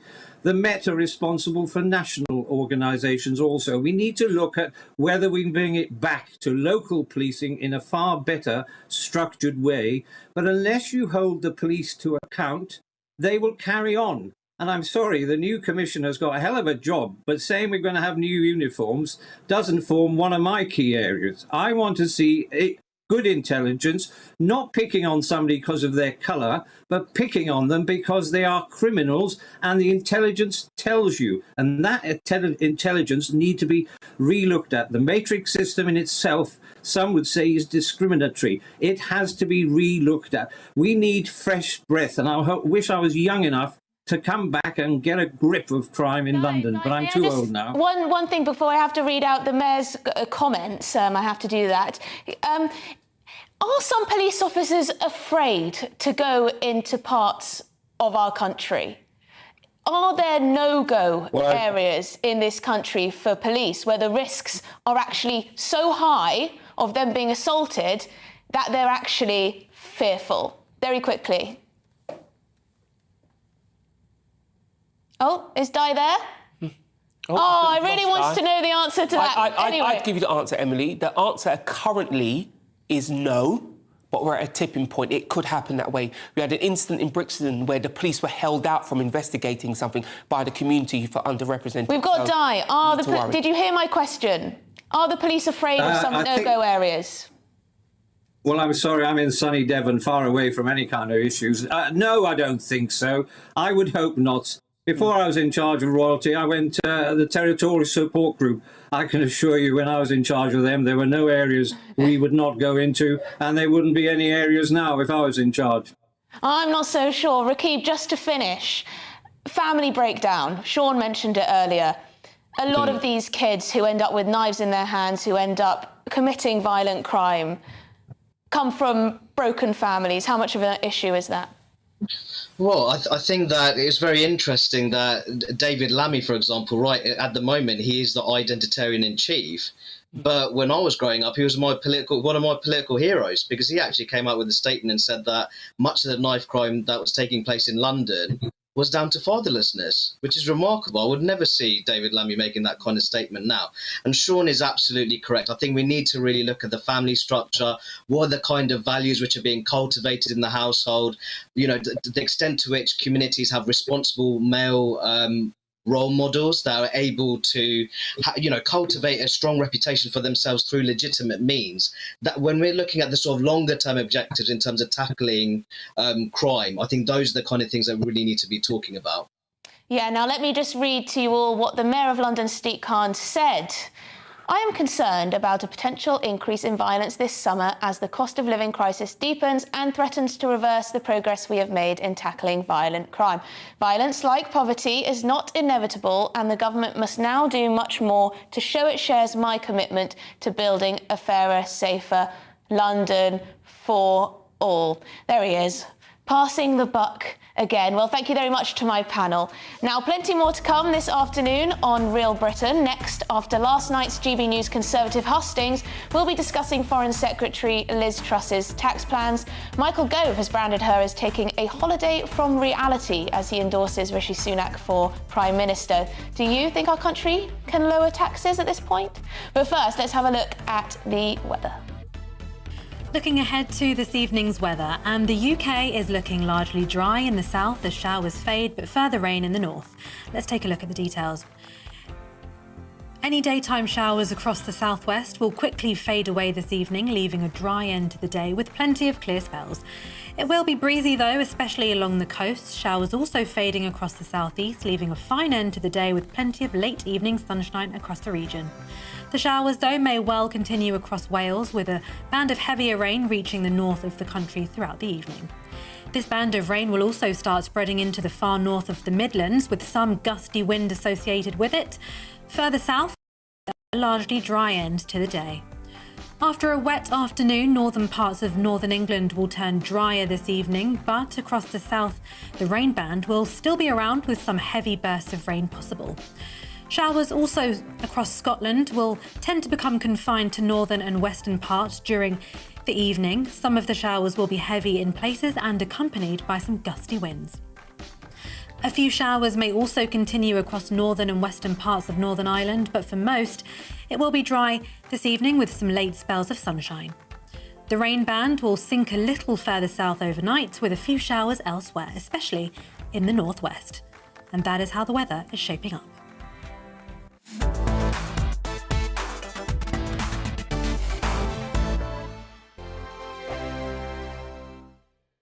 Join my show Farage, 7 p.m. till 8 p.m. Monday through Thursday, and there you will get opinion, analysis, debate, and I'll cover stories that nobody else dares to touch. You've been cancelled. Join the club. Oh my goodness, and then for the last 15 minutes, talking pints. Over a drink, we have a civilised conversation with someone.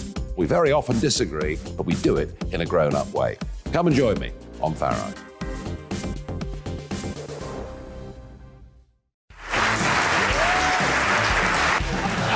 My name is Andrew Doyle. Join me every Sunday evening at 7 p.m. for Free Speech Nation. This is a show where we address current affairs and news stories of the week with the help of two wonderful comedian panellists. I brought in comics because I want to give it a lighter edge, and also they work for less. See you there.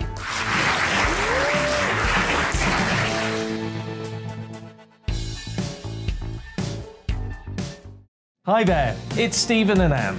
At breakfast from 6 a.m, you'll always be caught up with everything you need to know, the latest headlines, opinions and debates. We'll bring you the good news and the bad, but most of all, we're here for you. Remember, send in your views and let us know what you would like us to talk about. That's because we're your news channel. And every morning at 6 a.m, it's breakfast on GB News. I'm Dan Wootton. Join me Monday to Thursday from 9 to 11 for the feistiest and most fun news debate on TV, where free speech reigns. I'll bring you a sharp take on the day's biggest stories, bombshell newsmaker interviews, and A-list guests. And I guarantee you, no spin, no bias, no censorship, and no reason to go to bed. That's Dan Wootton Tonight, Monday to Thursdays from 9 on GB News. Join me, Darren Grimes, for Real Britain every Saturday and Sunday from 2 p.m. A news hour that comes with a trigger warning. Scorching hot opinion with prominent guests saying the unsayable and a little bit of weekend fun thrown in. Unlike other broadcasters, I won't be forgetting what the B in our name stands for. So howie in for Real Britain Saturday and Sunday from 2 p.m.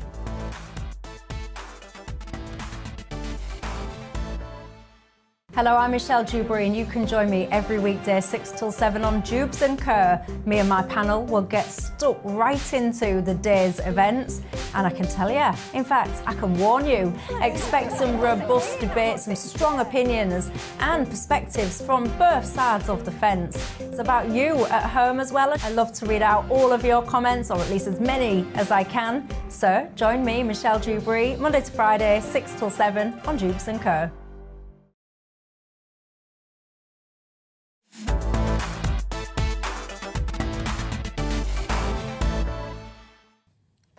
So, Liz Truss has put a £30 billion package of tax cuts at the heart of her campaign to be the next Conservative leader. Her plans include reversing the rise in national insurance and scrapping plans to increase corporation tax. But today, Michael Gove declared his support for Rishi Sunak and said Liz Truss was, in quotes, taking a holiday from reality with her tax plans. Joining me now to break down Liz's tax plans is former co-head of the Government Economic Service, Vicky Price. Thanks, Vicky. Can we afford these tax cuts? Well, it's an interesting question because there is no doubt we're going to have to intervene to do something to the economy. So there are ways of perhaps breaking your question down. First of all, was there any headroom already that had been forecast which allowed the tax cuts to happen because we were perhaps collecting a little bit more than had been expected originally? And it is true that we're collecting a little bit more on VAT. We collect because, of course, prices have gone up. We're collecting more in terms of capital gains tax because lots of people have been selling their houses, particularly the buy-to-let landlords. And we've also been collecting more because there are many more people in employment. So in a way, there is a bit of headroom there that can be redeployed, if you like, to pay for some of those tax cuts that Liz Truss is talking about. The real question is, given that we are getting into a situation now where the economy is slowing down and will slow down very considerably, and we are going to be having, as everyone is forecasting, a recession coming possibly in the first quarter, or the last quarter of this year and the first quarter of next year, are we going to still be receiving that type of money that had been put into all the fiscal forecasts that the government had looked at before the latest sort of crisis hit us and the increase in electricity costs and so on for the households? Because, of course, they're going to cut down their spending. So is that diminishing what is available? But in any case, irrespective of that, given that we are getting into a crisis, given that the economy is slowing down, we're probably going to have to borrow more. So it almost becomes irrelevant whether we can afford it or not. The real question is, how much do we need to do to get us out of this crisis in one piece, if you like? Yes, now one question that I've been thinking about quite a lot and definitely divides economists is whether tax cuts are inflationary. Some have said that they may be very, slightly inflationary, have an upward pressure on prices. Some have said they could very much add to inflation, including Sunak, who says that he needs to control inflation first and foremost. What do you think? Well, if you leave more money in people's pockets and they're able to spend it, then that, of course, helps to push inflation up. There is no doubt about that. It does it up to a point. But really, the important thing is it's only up to a point, because a lot of the inflationary pressures we're experiencing right now have come from high international energy prices and higher food prices, about which we can do very, very little. So bringing inflation down anyway, which is what Rishi Sunak would like to do, can only happen if you do something directly on the energy costs. If you take away loads and loads of the taxes that are in there, if you stop, as Liz Truss wants to do, the money that goes for renewables, for example, if you take out the standing charges on electricity bills, if you freeze possibly, as the opposition parties are suggesting, the electricity cap, So that's how you really can control inflation. But I think what Rishi Sunak is more worried about is that if you allow a lot more money in the economy and you don't actually do anything directly along the lines perhaps I've just described, then those inflation expectations will, if anything, increase. People will be asking possibly for more and higher wages, and then those wages will become embedded in the economy, and therefore we will have a longer-term inflation problem long after those international pressures perhaps have eased. And what can Rishi Sunak actually do to control inflation? Because, you know, he says we need to deal with that first before we can even think about tax cuts beyond VAT on energy duty. So what can he actually do? Surely it's the job of the Bank of England. You're absolutely right. It's a serious problem. This is why I said that unless you do something directly about the energy costs, for example, or you perhaps freeze food prices for some particular items, you know, and there have been countries in Europe which have done both those things, and also, of course, have put a real cap on energy prices, but in a serious way. So in France, electricity prices have only been increasing by 4% in the year, despite the increase in international gas prices, for example. Then you can't really do anything very much on inflation in the short term. What you can do is encourage the Bank of England, but remember it's independent, as you suggested, maybe the Bank of England can do something to raise interest rates and therefore slow the economy down, which is what they intend to do in any case. I think what Rishi Sunak is worried about is that if we go the other way and a lot more money comes into the economy, then the Bank of England might be inclined to raise interest rates even more in order to bring down that inflation. But generally, I think your question is absolutely the right one. There isn't a lot you can do directly to influence inflation unless you just slow the economy down very significantly, unless, of course, you are prepared to do something about that electricity cost, which, of course, as you know, there have been loads of suggestions of how to deal with this. And one of them, which has come out of the energy sector itself, is first of all taking out some of the costs, as I mentioned earlier, because only 57%, I think, of the price that we pay is due to wholesale gas prices, and the rest is just tax and other things. Or have a scheme which allows this freezing of the cap, where those companies borrow from the banks, guaranteed by the state, if you like, and then they spread those increases over a period of time, so the consumer is relieved a little bit of that pressure. That way you can have a very substantial impact on the inflation rate, and that's how probably it will be done. And just very quickly, you know, it wasn't that long ago that we talked about balancing the books and how borrowing was actually a bit of a bad word. It was something that we didn't want to do too much of. Have fiscal conservatives completely lost the debate when it comes to trying to balance the books? I'm afraid so. The answer is yes, they have, because we're in another crisis and everything is slowing down. So in a type of environment that we've got right now, we have all this, just to briefly say, the fiscal stabilizers, which basically mean that you will, if the economy slows down, you collect fewer taxes, you have to spend more on benefits. So yes, I think for the time being, we've got to forget it. Thank you very much, Vicky. That was former co-head of the Government Economic Service, Vicky Price. Now, lots of you have been getting in touch today about the topics we have been discussing since 2 p.m, that we've been debating today even. So, Peter actually supports the strikes. He is with Rob Williams, I think his name was, the trade unionist and member of the Socialist Party we had on earlier. He says, I fully support the RMT, ASLEF, TSSA unions. As a former BR railway worker, I can say that there is more to railway work than news reporters cover. To all those who knock the unions and railway workers, you try working on it. Well, I was actually talking to an Uber driver today who said he used to work for the tubes, and apparently the drivers would have fallen asleep by the time they got to the end of their line. Now, that might have just been a couple of cases, but I think some work harder than others on the railways. I think we can that's probably not too controversial, but hey, everything's controversial these days. Sarah is, on the other hand, highly critical of Mick Lynch. Mick Lynch, of course, the chief of the RMT. She says Mick Lynch is only interested in his own profile and thinking he has the power to bring the country to a halt and bring down the government. I find it so hypocritical. He earns over £100,000 a year.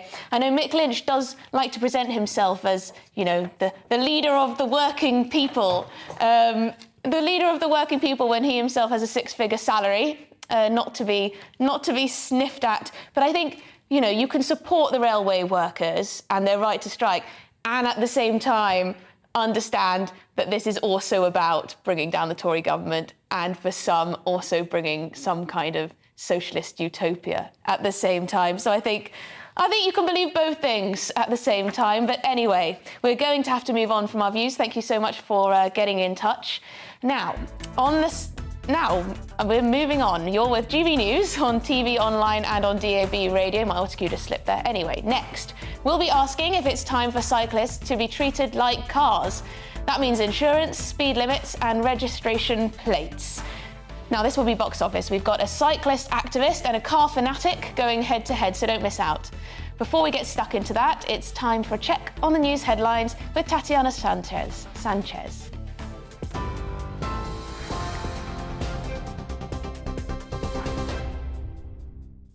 Thanks, Emily. It's 3:33. I am Tatiana Sanchez in the GB newsroom. The travel disruption continues on mainline trains today as union members from 18 train companies walk out. Only 20% of the UK rail network is said to be running, with some parts of the country having no trains running at all. Some train services will also be affected on Sunday by the knock-on effect of today's action. P&O Ferries will not face criminal proceedings over its handling in firing almost 800 workers earlier this year. That's according to the Insolvency Service. The firm sparked backlash after it sacked staff without notice in March, replacing them with agency workers. There are no outstanding criminal proceedings, but a civil investigation is ongoing. Former Levelling Up Minister Michael Gove has endorsed Rishi Sunak to be the next Conservative leader. Writing in The Times, he accused Foreign Secretary Liz Truss of taking a holiday from reality over her plans to cut tax to ease the rising cost of living. The former Cabinet Minister also said he won't be returning to frontline politics. A 23-year-old man has been charged with the abduction and sexual assault of a 6-year-old girl in Greater Manchester. Lewis Jones has been charged with 2 counts of sexual assault and 1 count of abduction. He's been remanded in custody and will appear at a Manchester and Salford Magistrates Court later today. The victim has since been safely reunited with her family. TV, online and DAB Plus radio, this is GB News. Don't go anywhere. Emily's back in a moment.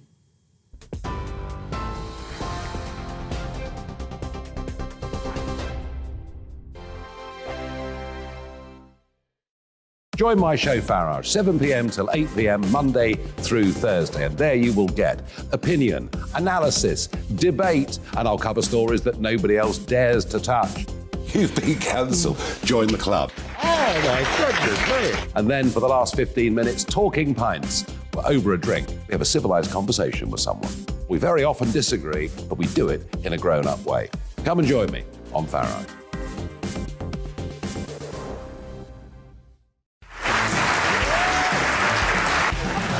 My name is Andrew Doyle. Join me every Sunday evening at 7 p.m. for Free Speech Nation.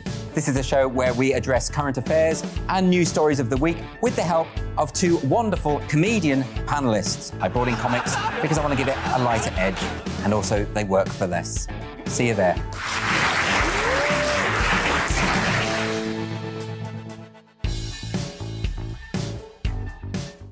Hi there, it's Stephen and Anne. At breakfast from 6 a.m, you'll always be caught up with everything you need to know, the latest headlines, opinions and debates. We'll bring you the good news and the bad, but most of all, we're here for you. Remember, send in your views and let us know what you would like us to talk about. That's because we're your news channel. And every morning at 6 a.m, it's breakfast on GB News. I'm Dan Wootton. Join me Monday to Thursday from 9 to 11 for the feistiest and most fun news debate on TV, where free speech reigns. I'll bring you a sharp take on the day's biggest stories, bombshell newsmaker interviews, and A-list guests. And I guarantee you, no spin, no bias, no censorship, and no reason to go to bed. That's Dan Wootton tonight, Monday to Thursdays from 9 on GB News.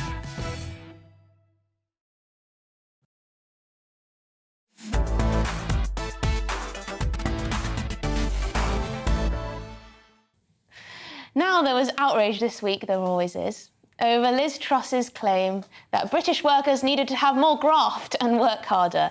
Alistair Heath, who never really holds back, of The Telegraph, said the overreaction shows that she was right.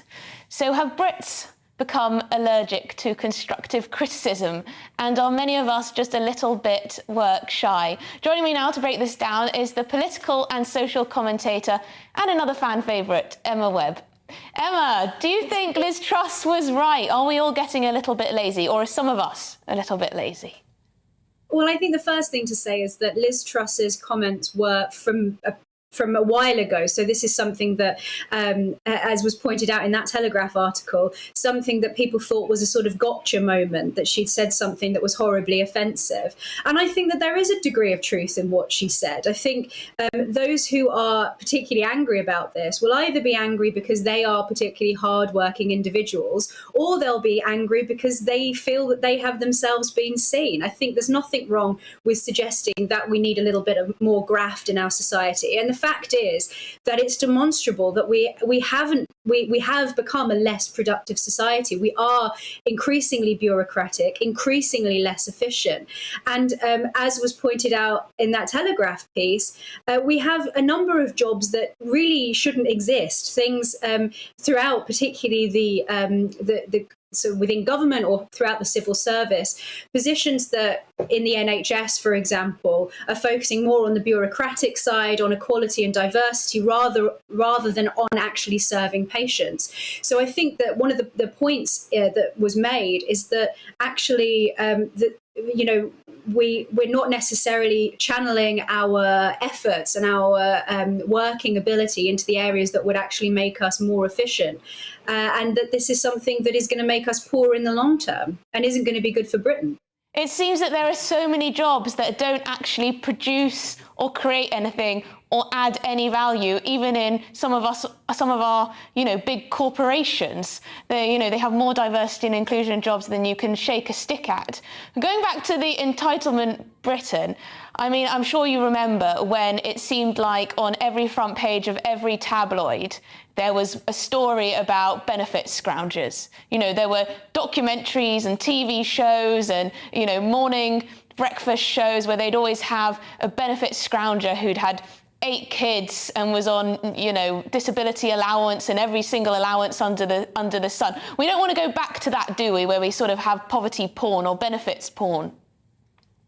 No, and I think that this is something that has been certainly argued since, which is actually the aspects of our system don't incentivize work. There will be people who are better off not working or not taking on more hours and instead taking benefits. So that's a problem with the system. I don't think that necessarily reflects on those individuals. They're just doing what is best for their family in the position that they're in.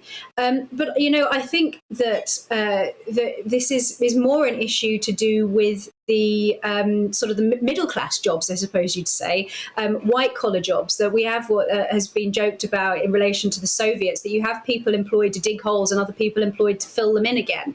And this is obviously something that isn't efficient. And at the same time, we've got people who aren't able to see an NHS dentist, people who have paid into the system for decades and decades and aren't getting good bang for their buck when it comes to the taxes that they've paid. So public money isn't being spent efficiently. The private sector is focusing on things outside of the remit of what those companies are really supposed to be doing. So there are all sorts of sort of holes within our system that are not working properly. But like I say, this isn't necessarily a reflection on individuals to say that they're scroungers. These are people who are making decisions in their economic interests. And a lot of those pointless jobs pay an awful lot of money. Yeah.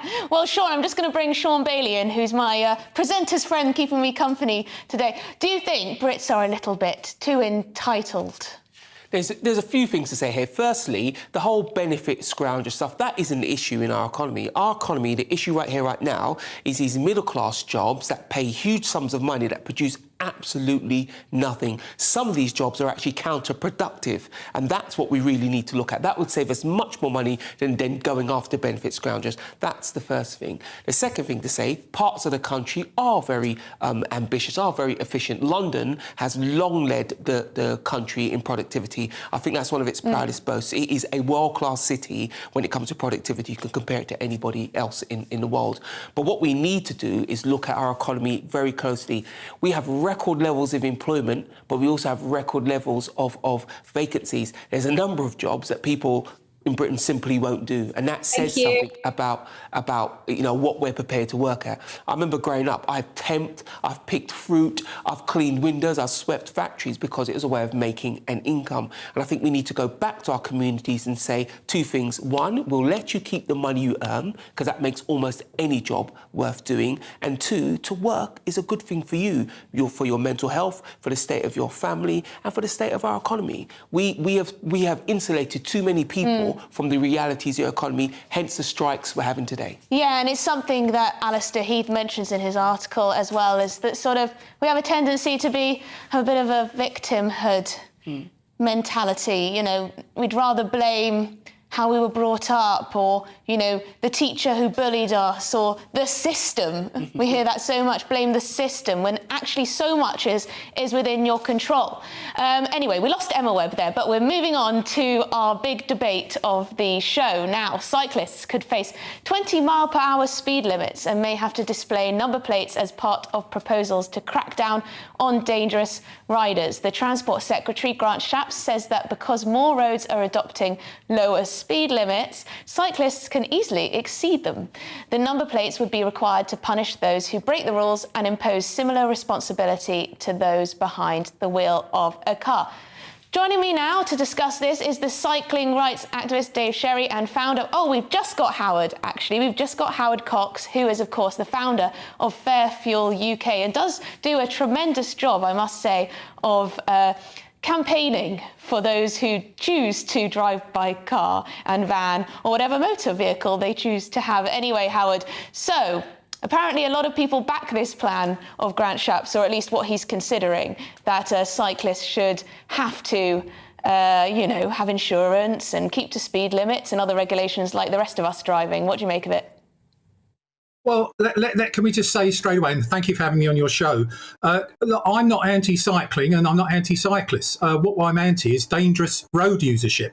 And unfortunately, with the massive increase in cycling and the highway code giving cyclists a hierarchy actually of where they can drive any way they like, the roads in our urban areas, particularly in London, it's like the Wild West. And we do need some sort of control and some scrutiny. And that's what we're calling for. We want everyone to share the roads safely. And I've been calling for a long time for actually that we sit down with cyclist drivers, truckers, van drivers, motorists, organisations, put together a plan that actually benefits all road users both safely and efficiently. Is not the problem that is there not a massive problem here that our cities just simply weren't made for cycling traffic? So we have these cycle lanes that seem to be just dropped somewhere random. They stop and start. Cyclists have to weave in and out of traffic. They don't know when the cycle lane's going to end and where it begins.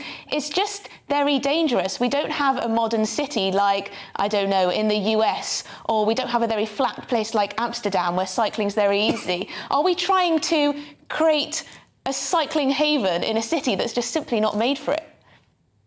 I think you've hit the nail on the head, exactly that. Well, our roads aren't designed for the amount of traffic we've got. Let's face it, there's 37 million drivers. And something like, I can't remember the statistic, but it's a huge millions of drivers also cycle too. And we all want it. But the important thing, and this is what we all want, is safety. And at the moment, what we're seeing is a lot of, I'm saying it's a minority of cyclists who go through red lights, they go on pavements. Only the other day, I was walking my 92-year-old mother-in-law in a nice little sleepy little town called Tenterden in Kent. And a cyclist just came up onto the pavement and nearly knocked her over. He didn't need to do that. He was trying to cross from one side of the road across there. Howard, it's that sort of thing. Howard, I'm not sure it's actually the minority. I mean, we have to say it's the minority of cyclists, but when I've been out and about, it does seem like if they can get away with it, cyclists will just go through the red light. And I know it must be quite tempting because you're on 2 wheels and not 4 and just little sneak past. But it is dangerous. And you often end up with little fights happening between, pedestrians and cyclists or, other road users and cyclists, which can lead to hostility. But I am thinking about the unintended consequences, and apparently in Australia cyclists were regulated far more. They had to do, I think it was just that they had to by law wear a helmet, and the impact of that was that far fewer cyclists bothered to cycle. Now, do we want that really in this country? It's good for your health in general. It doesn't cost anything for people, and it helps unclog some parts of our roads. Do you think there's some, or do we worry that people would be put off? Well, I don't think it does unclog this part of the roads because they've got dedicated cycle lanes which have eaten into existing roads which were for cars, buses and taxis, etc. We've got cycle lanes where people are just not using, cyclists aren't using them. They take the Hyde Park one, for example. There's a cycle lane right running past Park Lane with a massive great cycle lane in the park, and they built us another cycle lane, which is Park Lane. We get congestion. It's ridiculous congestion. As I said, we need to sit down together and get this right. All I'm saying... Howard's line, we've lost you, Howard. Thank you very much. That was Howard Cox from Fair Fuel UK. So, Sean, good thing I've got you here to be here for any interruptions like that.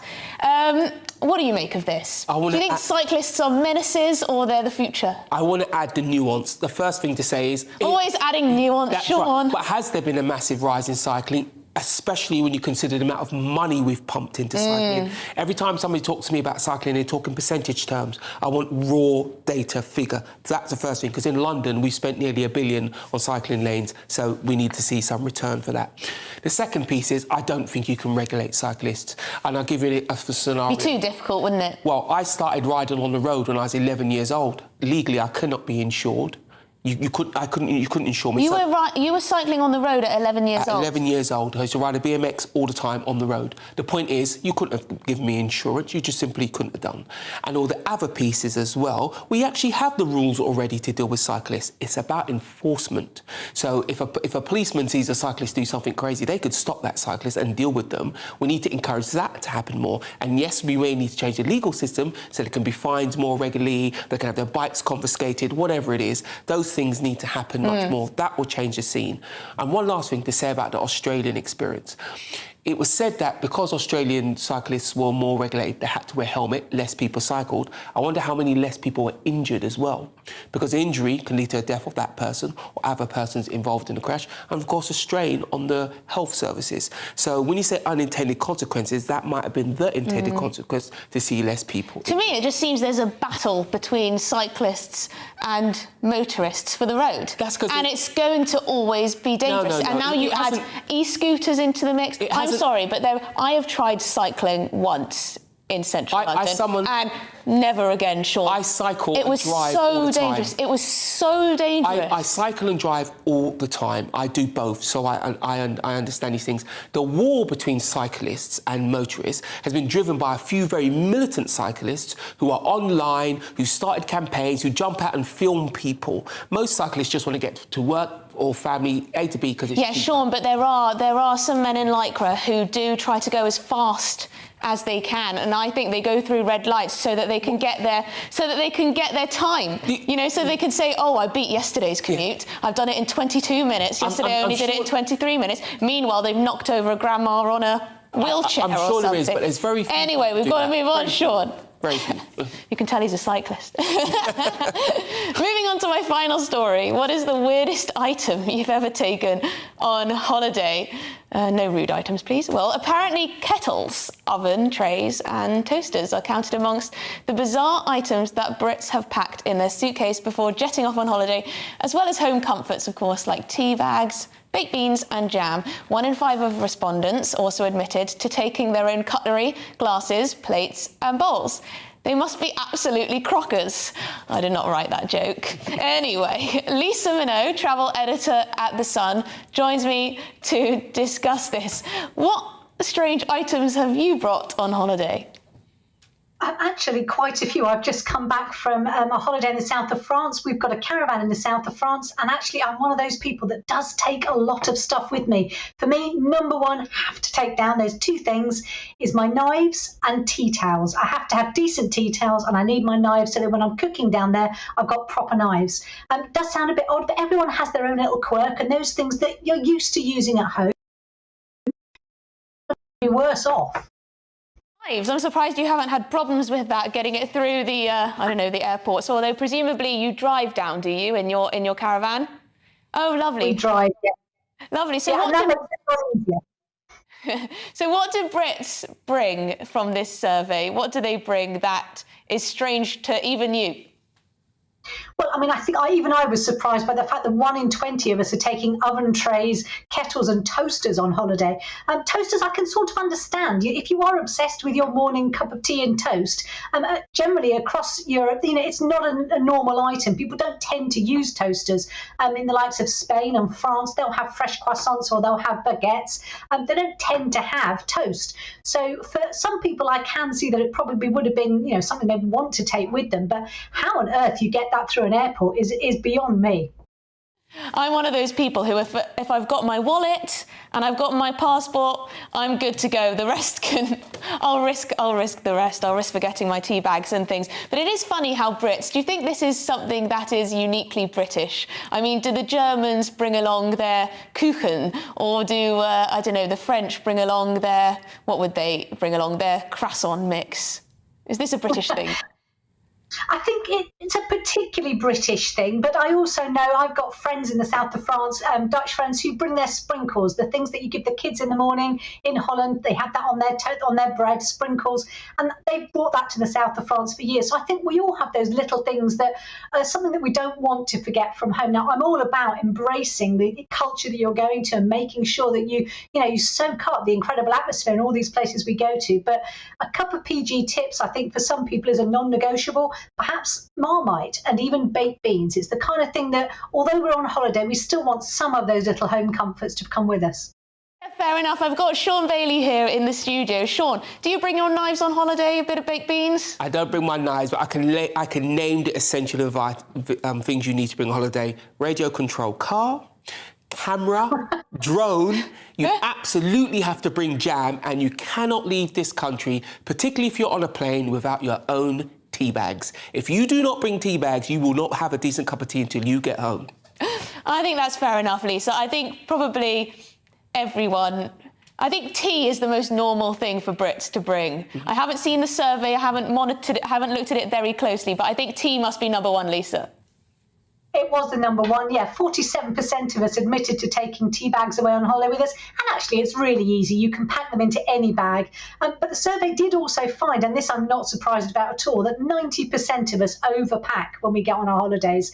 I'm a little bit guilty of that myself, but I have tried over the years. I've been a travel editor for 20 years. I'm really trying now, especially with the cost of flying, to make sure that I've just got the absolute capsule wardrobe and keep to that and not overpack. Funnily enough, the one thing that everyone said they overpack the most, underwear.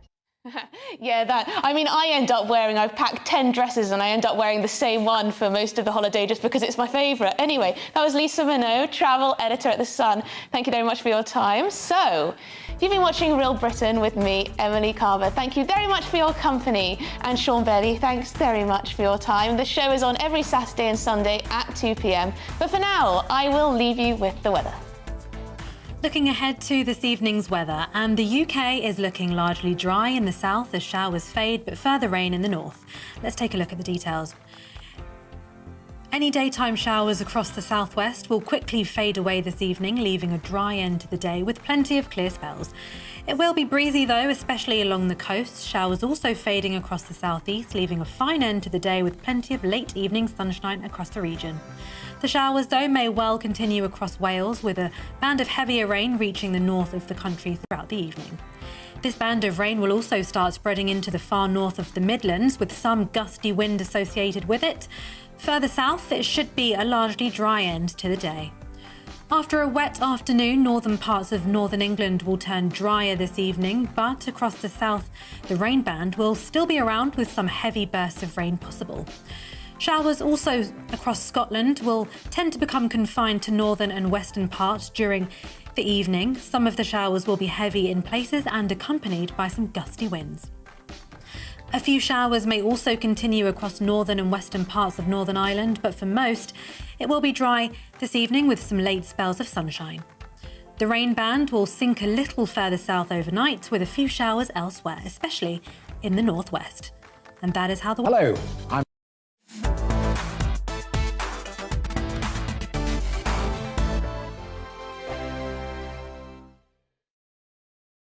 Join my show Farage, 7 p.m. till 8 p.m. Monday through Thursday, and there you will get opinion, analysis, debate, and I'll cover stories that nobody else dares to touch. You've been cancelled. Join the club. Oh my goodness me. And then for the last 15 minutes, talking pints. We're over a drink. We have a civilised conversation with someone. We very often disagree, but we do it in a grown-up way. Come and join me on Farage.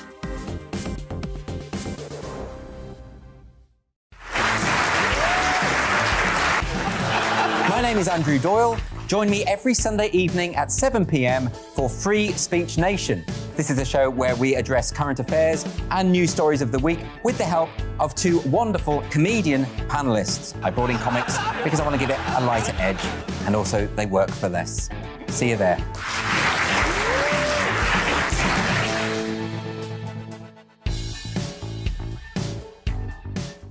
Hi there, it's Stephen and